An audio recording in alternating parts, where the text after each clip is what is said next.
অপ্রাপ্ত বয়স্কদের এবার সোশ্যাল মিডিয়ায় অ্যাকাউন্ট খুলতে গেলে বাবা মা অথবা অভিভাবকদের অনুমতি লাগবে। নমস্কার, আমি দীপশিকা চলে এসেছি বিজ্ঞান ও প্রযুক্তির খবর নিয়ে।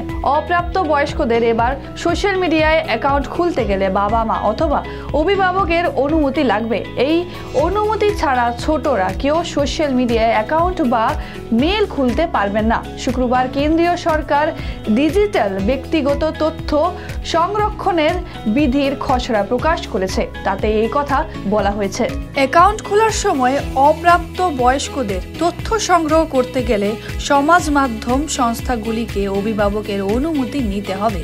অভিভাবকের পরিচয়ও যাচাই করতে হবে।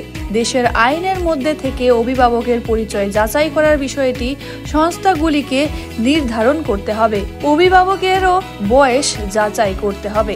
ডিজিটাল ডেটা প্রটেকশন আইনে তথ্য ফাঁস করার জন্য 250 কোটি টাকা পর্যন্ত জরিমানার কথা বলা হয়েছে। এ ব্যাপারে বিধিতে কিছু বলা হয়নি। 18 ফেব্রুয়ারি পর্যন্ত এই বিধির ওপর পরামর্শ গ্রহণ করা হবে। জনগণের পরামর্শগুলি যাচাই করে চূড়ান্ত বিধি তৈরি হবে।